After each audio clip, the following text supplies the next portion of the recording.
Dán đề can hồ cá cũng không xa lạ gì với các bạn chơi cá cảnh. Nhưng bạn có biết, ngoài mục đích thẩm mỹ cho hồ ra, thì việc dán đề can hồ cá còn có một số mục đích sau. Tạo phông nền.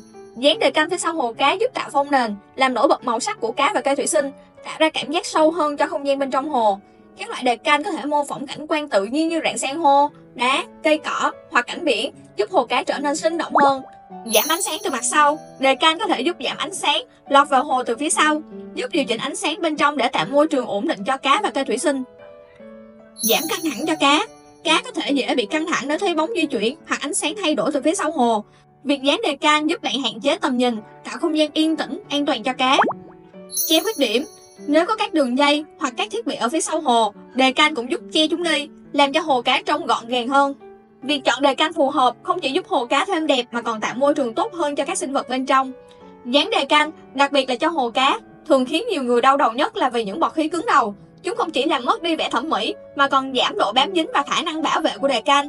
Nhưng đừng lo, mình có một giải pháp rất hiệu quả để xử lý vấn đề này, đó chính là phương pháp dán đề can nước.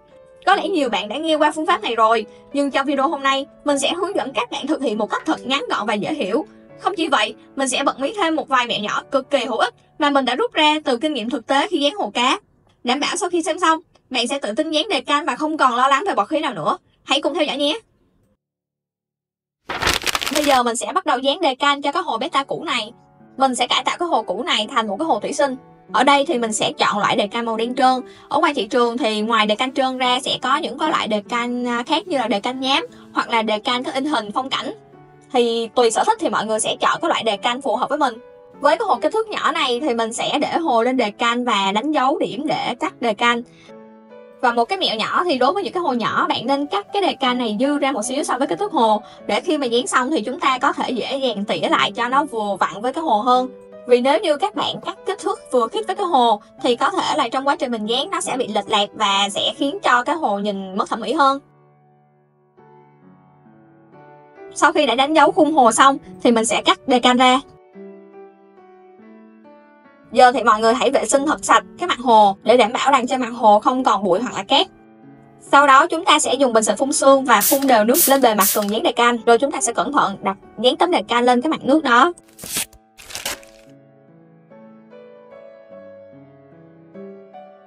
Như các bạn thấy ở đây, khi để đề can lên hồ thì sẽ có rất nhiều bọt không khí ở trong đó. Việc bây giờ chúng ta cần làm là chỉ cần dùng một cái cạc hoặc một cái thước. Đây, sau khi mình đã vuốt xong thì các bạn thấy rất là mượt và hoàn toàn không còn bọt khí nữa. Mục đích của việc mà cắt đề can to hơn so với mặt kính để mà khi dán xong chúng ta có thể dùng dao rọc giấy tỉa bớt để cho vừa khít với hồ. Sau khi dán xong thì mọi người hạn chế đụng vào lớp đề can này, vì nước giữa cái lớp đề can và mặt kính còn ướt cho nên là tấm đề can có thể dễ dàng bị xê dịch. Sau một ngày thì bạn có thể kiểm tra là lớp đề can đã hoàn toàn dính chặt vào hồ. Rất nhanh gọn phải không nào? Giờ thì mình sẽ dùng hồ này để set up một layout thủy sinh nhé.